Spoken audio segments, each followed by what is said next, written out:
Get out in 48 hours. This house is your sister's. My mom screamed. I stayed silent and waited. 2 days later, my sister walked in house and realized she shouldn't have. I'm Emily, I'm 28, and I've been carrying this weight for months now. What went down 3 months ago still feels unreal. But I've got the bank statements and the legal papers to back up every single part of this story. Growing up, my younger sister Hannah was always the golden one. She's 2 years younger than me, blonde, bubbly, and our mom's absolute favorite. While I was the serious one juggling part-time jobs through high school and college, Hannah floated through life as the carefree spirit who never seemed to face consequences. Mom brushed off everything Hannah did, every slip-up, every mean comment, every failure, as just her personality or a phase she was going through. The favoritism was so obvious to everyone except her.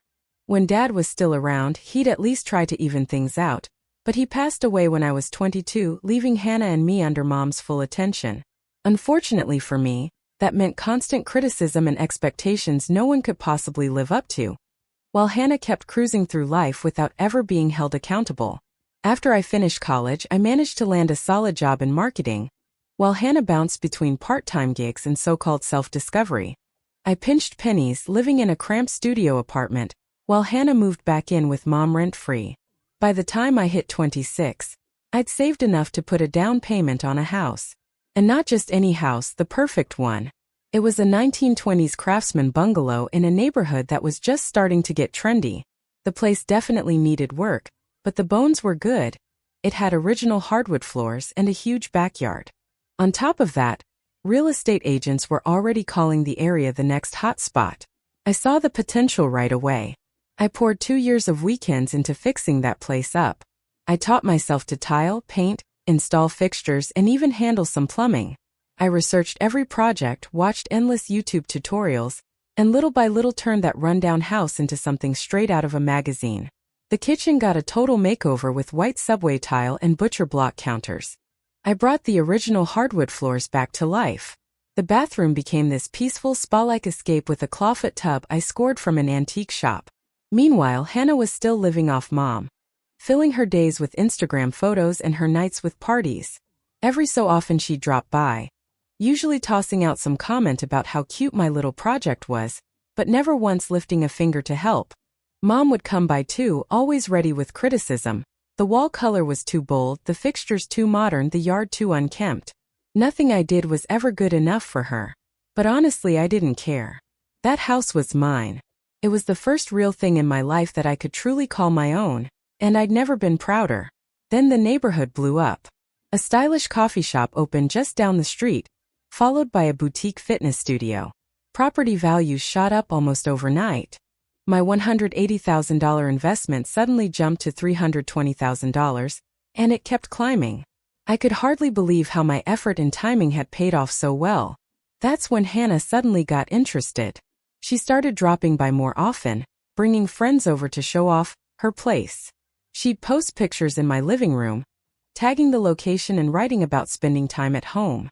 When people in the comments assumed the house was hers, she never corrected them. The final straw came last December. I was throwing my annual holiday party, something I'd done 3 years in a row, and Hannah showed up uninvited with a crew of her friends, including her new boyfriend, Jason. I'd heard of Jason but never met him until then. He was supposed to be some successful real estate investor, and Hannah was clearly head over heels.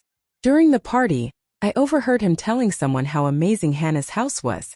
When I jumped in to clarify that I was the actual owner, Hannah laughed it off like I was just playing around. She even said, "Emily likes to pretend she owns the house, but family is family, right?" I was stunned. The sheer nerve of it left me completely speechless. That night, after everyone had cleared out, Hannah cornered me.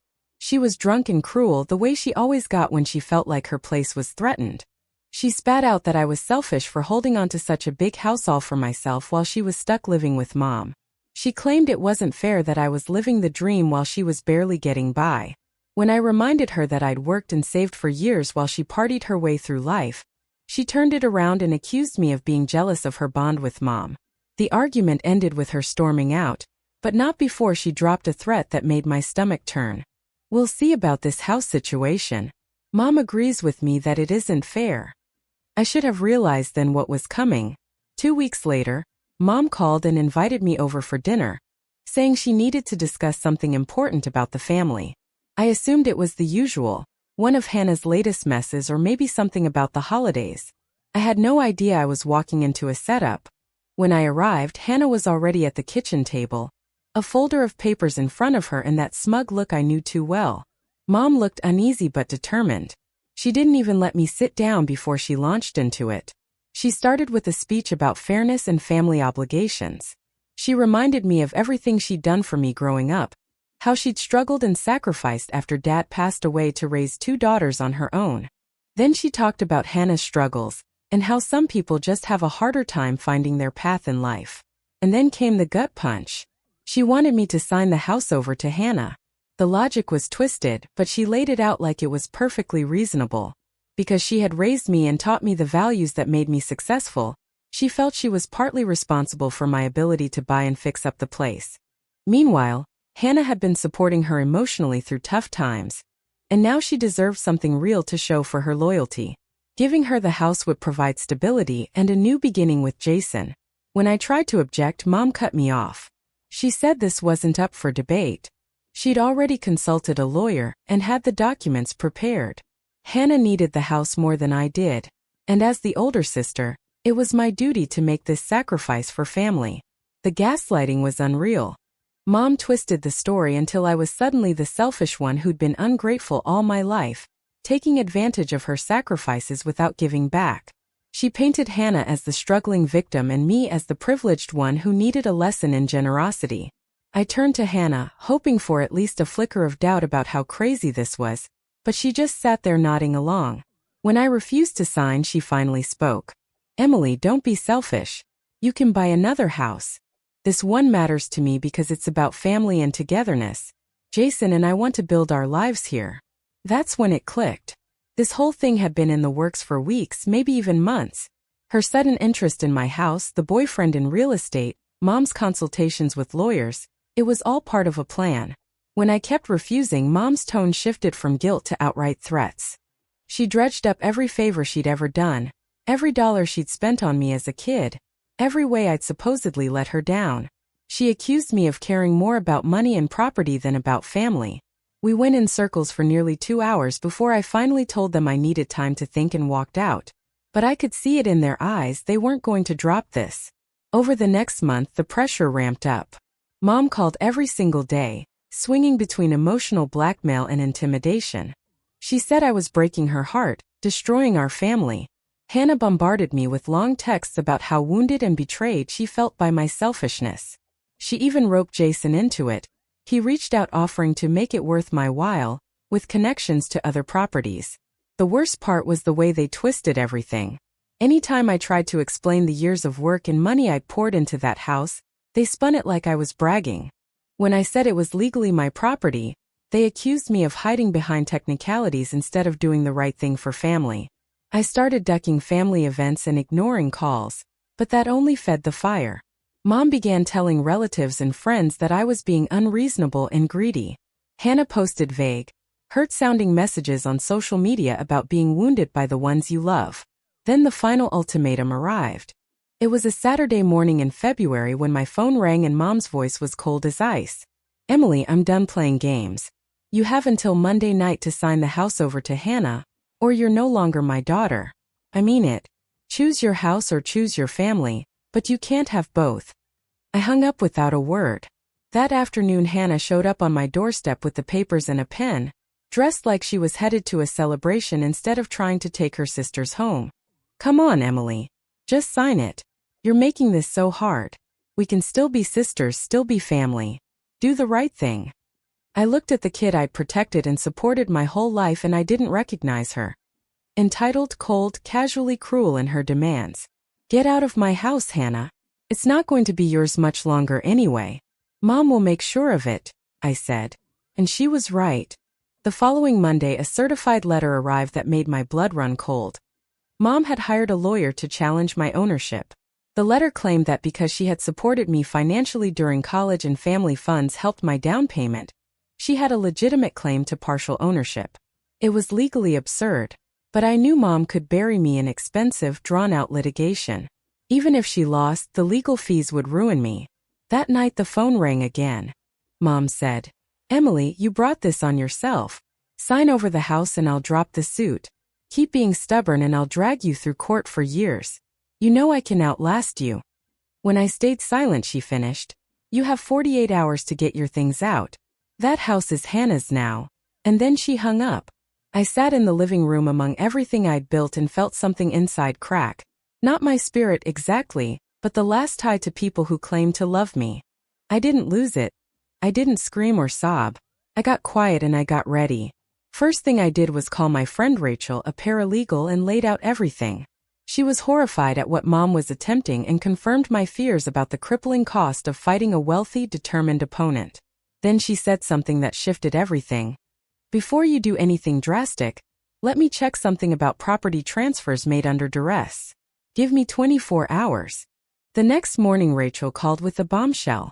Mom's legal gambit had a fatal flaw. By making threats and putting an ultimatum in writing, and by having a lawyer send papers before I'd agreed to anything, she'd created proof of coercion. Any transfer signed under those conditions could be challenged and reversed. Rachel had an even bolder idea. Let them think they'd won. Sign over the house the way they demanded, but do it in a way that protected me. I know how crazy that sounds, but hear me out.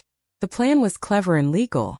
I would transfer the property to Hannah as they insisted, but first I'd take out a big loan against the house's equity while I was still the owner. I had the right to do that. The loan would be nearly the full current value, about $300,000. Here's where things really got interesting. The loan was set up so that Hannah, as the new owner, would be the one responsible for all the payments. If she defaulted, the bank would foreclose and I'd still walk away with the loan money. If by some miracle she managed to keep up with the payments, she'd basically be handing me $300,000 plus interest for a house I'd already been forced to sign over. But Rachel uncovered an even bigger twist. Jason, Hannah's so-called real estate investor boyfriend, wasn't nearly as successful as he claimed. He was buried in debt and teetering on bankruptcy with several properties. He'd be in no position to bail her out, and Hannah herself had no credit history or stable income. The plan gave them exactly what they demanded while guaranteeing they'd lose everything within months. I spent my last day in the house putting Rachel's strategy into motion. I secured a $290,000 home equity loan, approved right away thanks to the property value and my credit standing.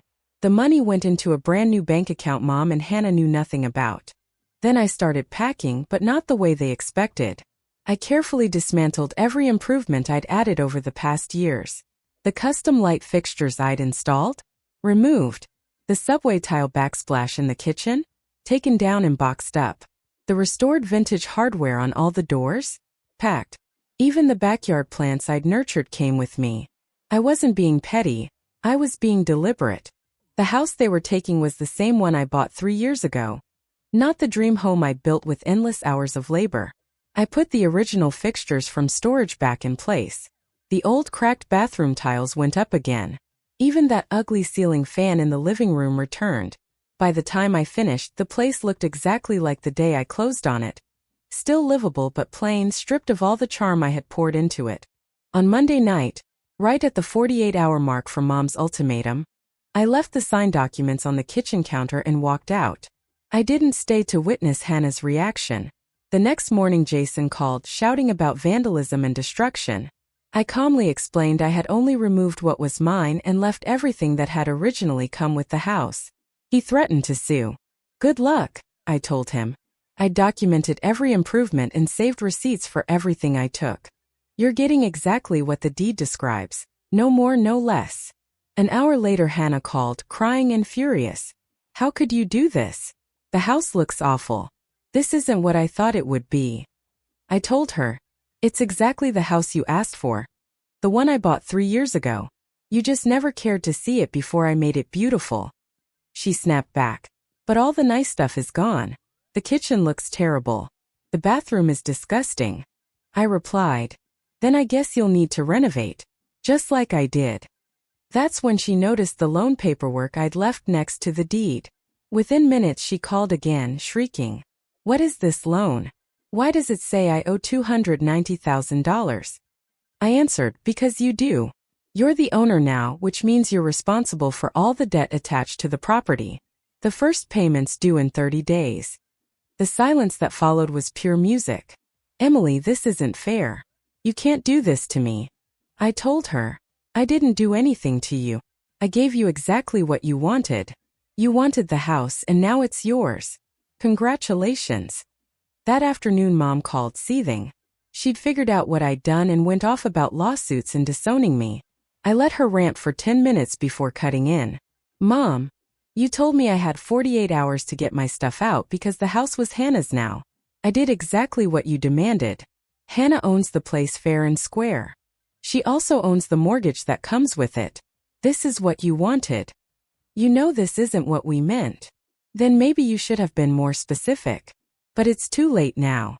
The papers are signed, the transfer is complete, and Hannah is the legal owner, just like you demanded. The weeks that followed were pure chaos. Hannah scrambled to sell the house, but no buyer was interested in taking on a $290,000 mortgage for a property only worth about $320,000 as it stood. She would have needed to sink another $50,000 into renovations just to get it back to the shape it had been in when she took ownership. Meanwhile, Jason really was drowning in debt, with his other investments crumbling. He couldn't bail her out. The second he realized Hannah had saddled herself with debt instead of gaining an asset, he vanished without a word. Hannah missed the first mortgage payment, then the second.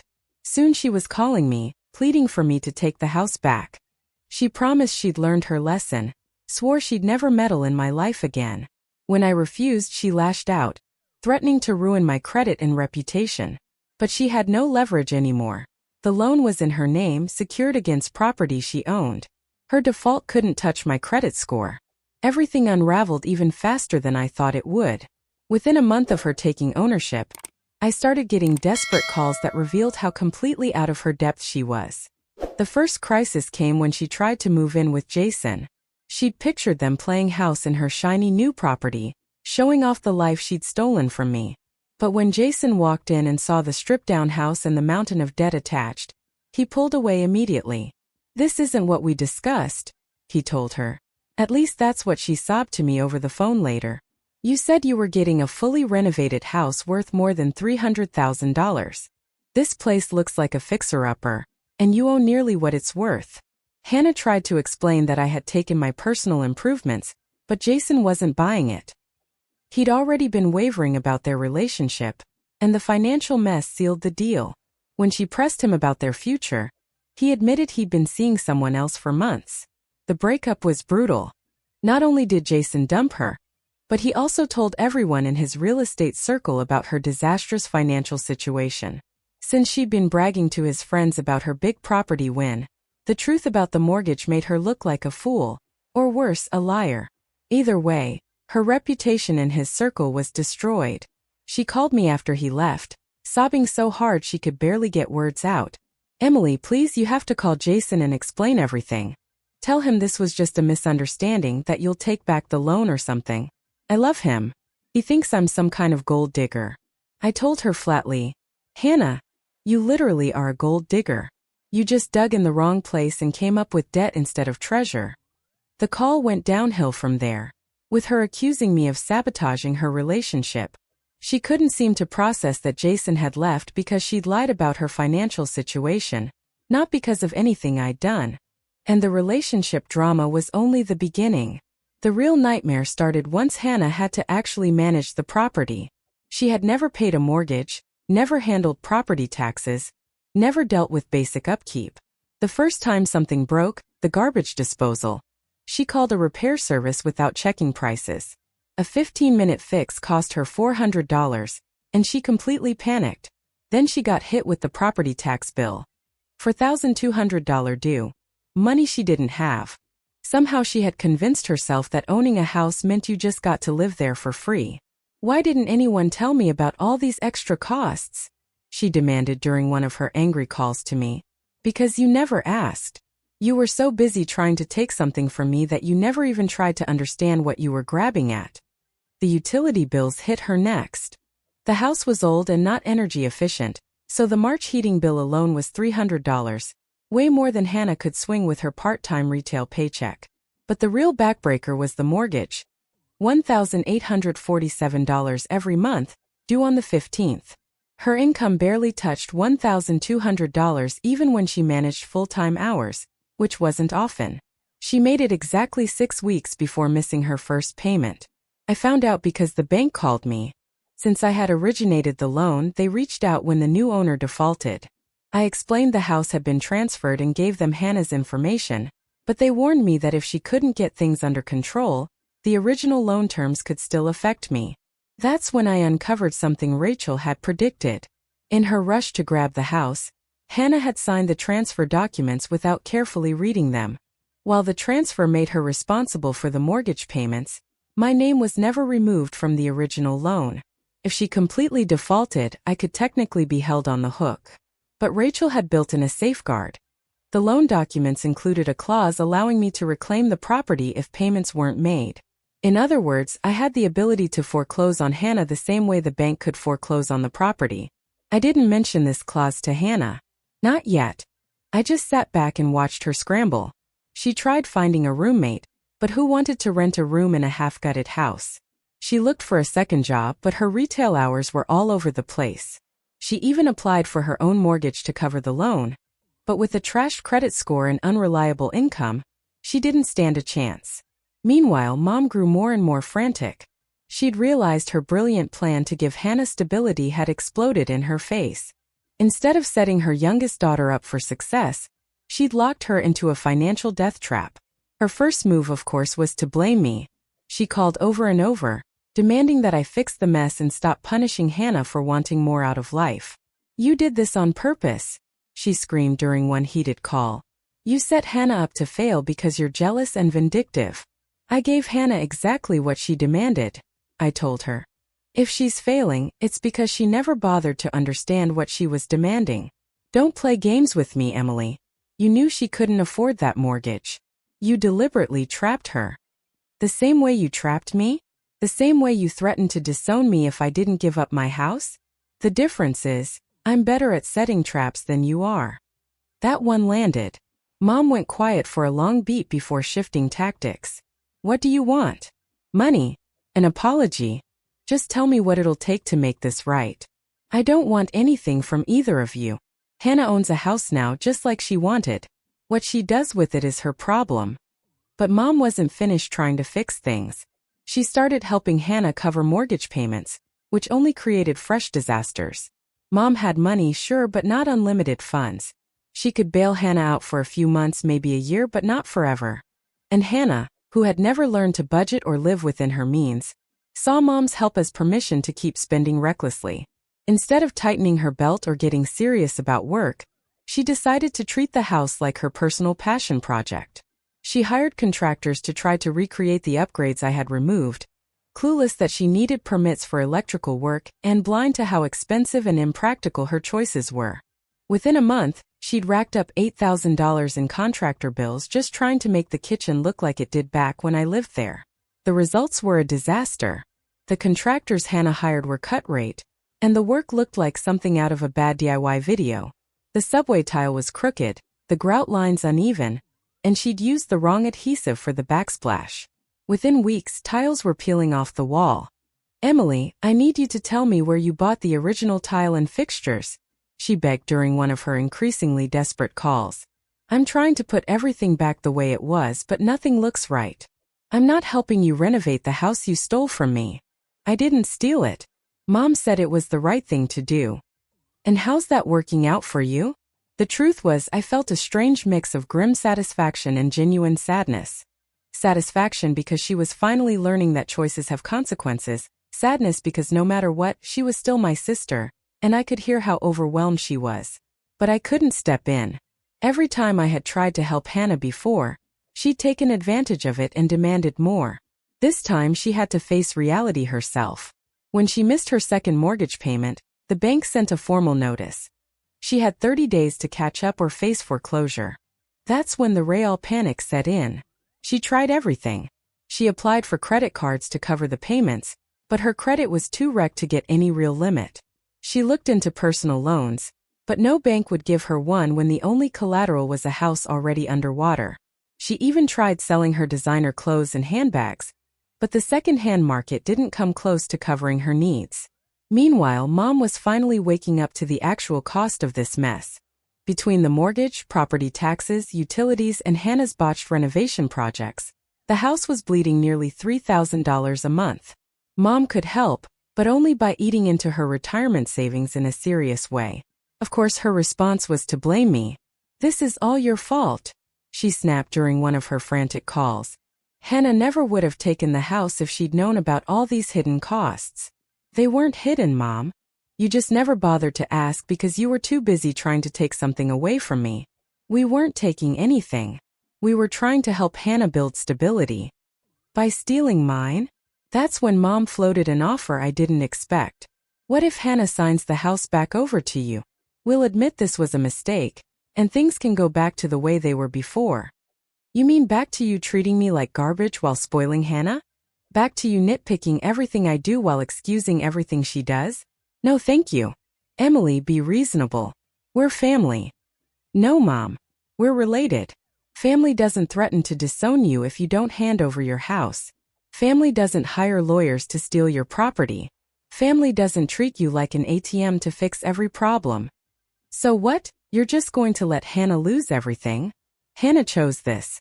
She could have stayed in your house rent-free while she figured out her life. Instead, she decided she was entitled to mine. Now she has it, along with everything that comes with it." As foreclosure drew closer, Hannah's desperation went public. She started posting on social media, spinning herself into the victim. Her posts were dramatic performances of self-pity and denial. She wrote about how she'd been given a house that turned out to be worthless, how I'd hidden a massive mortgage from her, how I'd set her up and then abandoned her. To anyone who didn't know the truth, it sounded tragic. Her friends flooded the comments with sympathy, advice, and outrage on her behalf. Some even suggested she sue me for fraud or deception, but a few people who actually knew our family history weren't falling for it. My cousin Melissa commented under one of Hannah's posts with a blunt question. "Didn't Emily spend 2 years renovating that house herself? What happened to all those improvements?" Hannah deleted the comment and blocked her, but the question had already been asked in public, and others began wondering the same thing. Her victim narrative started to crumble once people realized she'd somehow gotten a fully renovated house that mysteriously no longer looked renovated. Meanwhile, I was fielding calls from relatives trying to piece together what was really going on. Hannah's posts made it sound like I'd conned her, but the details didn't add up. I gave them all the same explanation. Hannah and Mom demanded I sign over my house, threatening me with lawsuits and disownment if I refused. I gave in to their demands but exercised my legal right to take out a loan against the equity before transferring ownership. Since Hannah was the new legal owner, she was responsible for the mortgage because that's how mortgages work. Most people were stunned when they heard the truth. Even family members who had always leaned in Hannah's favor couldn't defend what she and Mom had done. Forcing someone to hand over their home to a sibling was so outrageous that even the usually diplomatic relatives started taking sides. My Aunt Linda, Mom's own sister, called me and apologized for not stepping in sooner. She admitted she'd known Mom was too easy on Hannah, but had never imagined things had sunk this low. "Threatening to disown you if you didn't give up your house? That's not just unfair, it's cruel," she told me. The support from extended family felt validating, but it also turned up the heat on Mom and Hannah.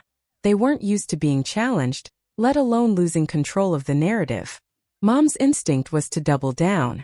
She began calling relatives one by one, pushing her version of events, that I was being selfish and vindictive, and that Hannah deserved help because she was struggling to find her way. But it backfired. When she admitted that she'd hired a lawyer to try to force me out of my own house, even her staunchest defenders were horrified. The thought of taking legal action against your own child over property was so extreme it stripped away any sympathy people might have felt for Hannah. By the 4th month, the bank had begun foreclosure proceedings.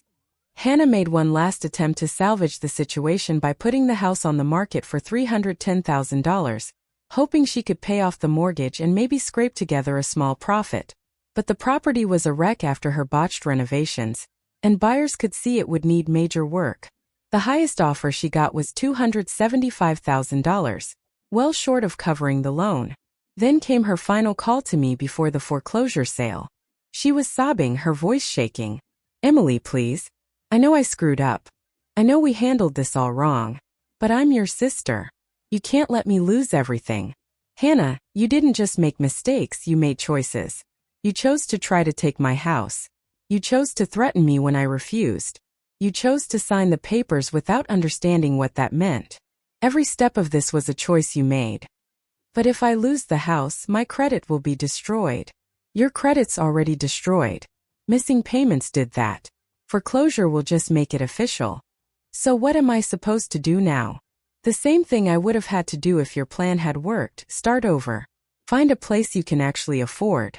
Build a life that fits your means. Learn from your mistakes." "It's not that easy," she whispered. "No, it's not. But that's what grown-ups do when their plans fall apart. They adapt, they keep moving forward." That's how I ended the call before Hannah slammed the line down on me. And for the first time in months, I felt something I hadn't known in ages: peace. For so long, I'd been the one carrying the weight of our family's dysfunction. I was always the responsible one, the fixer, the one who absorbed criticism so everyone else could stay comfortable. Watching Hannah finally face the consequences of her own choices hurt, but it was also freeing. For the first time, she couldn't manipulate, guilt, or charm her way out. She had to live with reality, plain and simple. And maybe, just maybe, that was the best lesson she could ever learn. Mom tried stepping in again, offering to pay the mortgage if I'd reverse the transfer, but I'd already learned my lesson about their endless manipulations. I told her she was free to help Hannah however she wanted, but I was done being their permanent solution. "You made your choice when you threatened to disown me if I didn't give up my house. You chose Hannah over me. Now you live with that choice." The foreclosure went through last month. Hannah lost the house and destroyed her credit along with it. She's back living under Mom's roof, and now Mom's furious. Not just at me, but mostly at Hannah for blowing it all up. As for me, I'm thriving. The $200,000 I walked away with from the loan, combined with what I'd already saved, was enough to buy an even better place in a nicer neighborhood. I found a stunning 1930s colonial that needed some love, and I've been enjoying every minute of working on it. This time I've hired professionals for the big projects and saved the smaller jobs for myself, which means everything's getting done faster and better. On top of that, I invested a chunk of the money into a diverse portfolio that's been performing well. For the first time in my life, I feel financially solid enough to take risks and go after opportunities.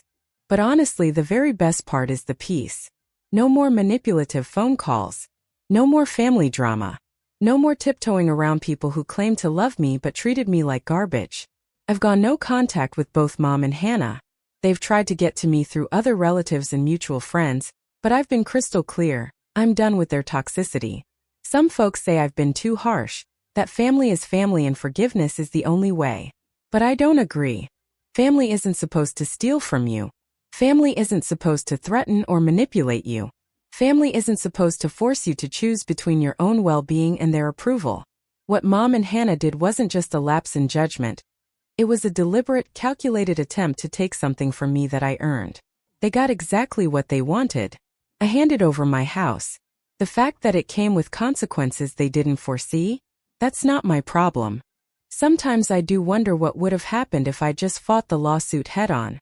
Rachel thinks I would have won, but it would have dragged on for years, cost a fortune, and forced me to keep ties with people who'd already shown me who they really were. This way was cleaner.